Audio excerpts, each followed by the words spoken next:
Thank you so much for those who have been subscribing, liking, and sharing. I'm still Njoki Kamanja Kethi, and this is Shine On. We have been speaking about talents, and today we have a witty guy, a great guy in the comedy arena. And before we go far, we have one and only Sammy Kioko. Sammy Kioko, we water. Nesa. So, Sammy Kioko, who is Sammy Kioko? Sammy Kioko is a comedian. He's a designer. He's a teacher by profession. And na ameokoka na Yesu ni Bwana. Amen. Kwa nini unakaka uko sure? Anyway, I want you to tell me your story, your journey. First of all, Sammy Kioko was born, let's say, in Mombasa, where he stayed for like a year. I went to Machakos, where ndio nyumbani Ushago.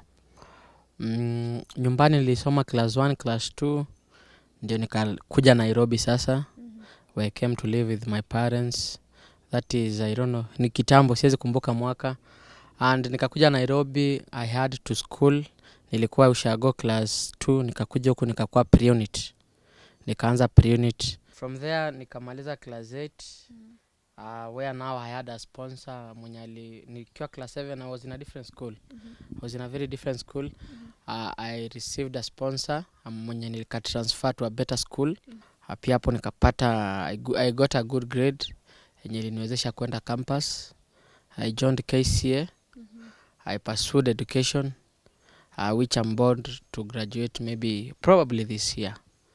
Okay, we are talking about talent. And you're a comedian. When did you know that you have that talent of a comedian?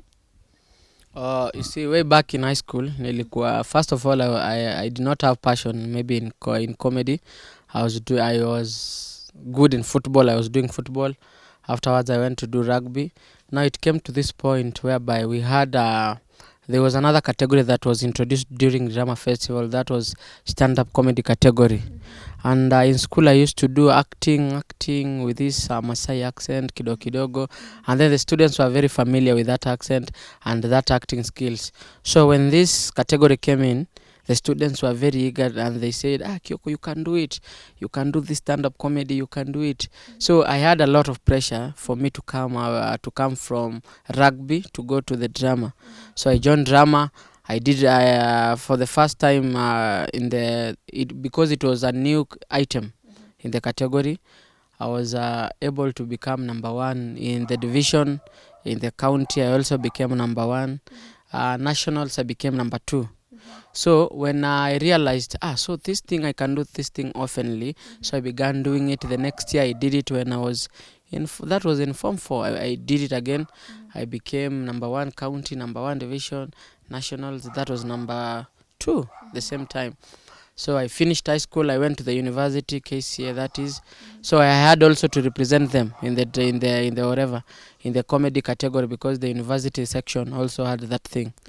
So unfortunately, I also became number 1 during the Metropolitan, which was held in Kenyatta University. I went to nationals. I also became number 2. So to me, it became a thing. Afterwards, I joined, it was in KBC, I joined Comedy Arena, where we used to do oftenly comedy. That grew me up, and then it came Ultimate Comic. People pushed you to do comedy. How was it trying to maneuver all through before you got now to Ultimate Comic Show? I can say it was hard. It was quite hard for people to push me maybe to go to comedy. Maybe for me, I can say I had not yet realized that I can do stand-up comedy, but people could see this guy is funny. So once in a while I used to come out and do stuffs, and before I can say it has been a journey, because before I did even I went to Ultimate Comic, I used to act set books. Like I've done set book like for 2.5 years. I can say that ili build sana like an artist. Stage work, presence, confidence, articulation. And then afterwards now Ultimate Comic came. So I can say the journey has been swift. For me, it prepared me a lot for bigger things. Being a quiet man and doing comedy, how did that affect you? Because now being quiet, people think because you're doing comedy you need to be talkative, because on my part I am a parrot but I'm not a comedian. Many people say that to me. I'm quiet, like I can get somewhere, I just take my phone, just do my stuff. Like I don't talk much.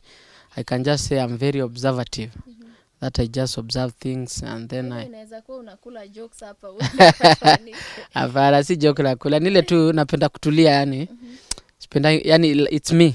Okay. I cannot change it. Hata kwa nyumba yangu mimi unyamaza, hata nikiwa na mabesti, kama sijazoeana na watu ile sana ile deep, I just nanyamaza, but with time mtu akinizoea naona so this is him. Okay. Now let's go to the ultimate comic show. Tell us about it. Kwanza kitu watu hawajuangi, I was not to go to that competition. And unfortunately it was on a Saturday. I remember very well, it was on a Saturday, and hiyo siku we had a show for set books. So I was in town ready to travel to Nakuru to go and do that show, and by bad luck hiyo show ili bounce. Tukiwa town, tukapigiwa simu tukaambiwa hiyo show haitafanyika. The principal amesema whatever to ABCD haitafanyika. So I had no choice. Nikasema na roho, niliambiwa kuna auditions hapa KNT, let me go try. Out of, we were like 1,600, tulikuwa wengi sana countrywide. So I was selected among the 36. Tukaendelea pale, competition ikaendelea kushikashika. I still siamini niko kwa competition. Ikafika pale semifinals, tukabaki watu kadhaa. Tulibaki watu ngapi? Like mali tulifika watu 14. Ndio sasa nikaanza kuona so hii kitu ni real. Kumbe hii kitu ni real. So ikafika pale finali tuko watu 6. And now sasa nikasikia ile mchecheto, sasa nikasikia hayai ndio hii. And then by good luck God answered my prayers. I became the ultimate comic 2018. How was the feeling now? How was the feeling of knowing that nimeshikwa number 2? And everything I do, watu wananipush kukuwa comedian. How was the feeling now being recognized that you're a funny man? How was that feeling? It was a good feeling, by the way. Ilikuwa feeling poa sana. Like ilikuwa unbelievable. Like I used to be kila kitu nafanya number 2. But to me nikireflect back, it was like a preparation. God was preparing me for the bigger thing.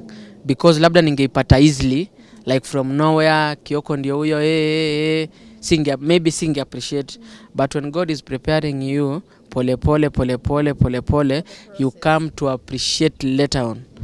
Sasa umetoka ultimate comic show, you're a winner, and it came to a point now you have to go to a bigger platform. That is a Churchill show. How was it now trying to transition from these stages zenye maybe umezoea and now you are going to a bigger stage? First of all, Churchill show nilikuanga nimeendanga auditions way back 2015. Alafu unajua pale audition ni watu wengi, and then you are not ready, they tell you just come on Tuesday, so kwangu nikaona hii safari ni mrefu, so I had to quit. Nienda nifanye set books, nikasema tu sitafanya. So after ultimate comic ndio sasa niliingia Churchill show. So pale watu wanakujua nini, nikaingia pale Churchill show. I did my first show, it was the best show. Naweza ikumbuka, it was a good show. So kitu mi labda mi ulan kwa hiyo stuff yote ni ati maybe 2015 I was not ready for that stage. So I had to go back, nijitafute, I find myself, and then now I came back good and better, unaona. Maybe ningepatiwa platform hiyo time haingenisaidia, but at least nilipatiwa the right moment yenye nilideserve hiyo platform. So it's timing. How do you prepare yourself before going on stage, or how do you prepare your jokes? First of all, coming up with jokes si mchezo. First of all, I have to pray. Mi kabla labda niseme now I'm getting into that mood. I have to pray, niambie Mungu nisaidie nione vitu. Unajua kuona vitu si rahisi. So sometimes inaweza kuwa labda natembea. Labda sometimes tunaweza patana nawe natembea. I'm not idle. Unajua ukiza patana mimi nikitembea sasa nyingine is not that I'm idle. I'm just natembea tu I'm just thinking. Mtu hata kuna time mtu anaweza nipata kwa barabara nikaa naongea peke yangu, but akili yangu iko mbali, si ati naongea peke yangu. I'm just trying to think, alafu nikiingia kwa nyumba I go into writing, at least I come up with a good content, alafu I prepare myself, I rehearse, and then I go to the stage. Now it's something that has become very common nowadays. People are taking comedy online because Churchill show mostly is on mainstream media. How has that affected the comedy landscape? I can say comedy is evolving. Comedy ina grow each and every day. As you can see saizi, unajua si watu wengi hata Churchill show yenyewe iko kwa mainstream, but you can angalia kwa YouTube, unaona? Which means saizi things are going online. Comedy iko sawa, but things, kuna mtu unajua kitambo kukuwa na mambo ya YouTube, kukuwa na nini, ulikuwa ukiata Churchill show utaipata, lazima uende uulize mtu alisema aje, akachekeshia wapi, you had to seek for explanation. Lakini siku hizi watu waulizi, unapata mtu labda ako mahali amekaa Sunday ana pressure, alafu show ikiisha anaingia pale kwa social media, anatafuta show yote anasikiza, and then that's it. So sisi kwetu tuliona let us push it to online. Venye audience inaenda tunaenda nayo. Wakisema ni online. Like saizi watu wengi wamegrow through online, si through TV. Unapata kuna watu sasa ukiweza pata nao wanajulikana. It's not because of TV, it's because of online.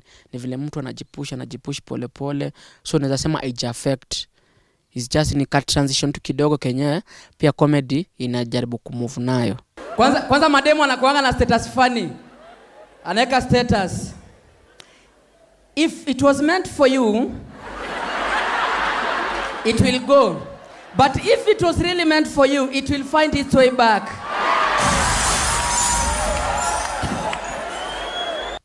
Kwa nini unatuchomea kama girl child? First me I do reality jokes. Like kitu imenifanyikia in one way I want to believe imefanyikia everybody. So tunajua kuna vitu wezi expect mtu anaweza sema, labda imekufanyikia, wezi expect mtu atasema. So akisema it becomes so funnier and more relatable. So for me I like doing jokes that are very relatable. Sitaki ati joke labda atasema ati nilienda kwa moon. Unaona, it is unrealistic. Mimi naonanga kuna mtu anaweza drive your joke home vizuri, but mimi nikisema nenda kwa moon aje sasa. But sasa nikiguza vitu ziko kitu mtu umepitia daily na daily life, it becomes so funnier. So lazima nitafute nini affect watu. Apart from hizo vitu unafanyanga YouTube, unafanyanga nini? Does comedy pay bills? Evo, how do you convince people that you're living for comedy? Comedy inalipa. Hiyo siwezi danganya. Comedy inalipa bills because when you're on TV uko sawa, and then there you go for gigs. You do your stuffs online, you advertise. Unaona, you place an ad kwa mtu unamwekea pale Instagram, ama tu unaweka status, unaweka Facebook, unaweka wapi. Hiyo ndio inalipa. Unaona? Alafu pia comedy itself pia inalipa. Tuwezi sema ati tunaishi vibaya. Ndio. Comedy iko sawa. So guys, kwa hiyo note of paying bills, Sammy Kioko is paying bills on comedy, and we are going to come back with Sammy Kioko again to the next episode. So stay tuned. This is Njoki, Kamanja, Kethi.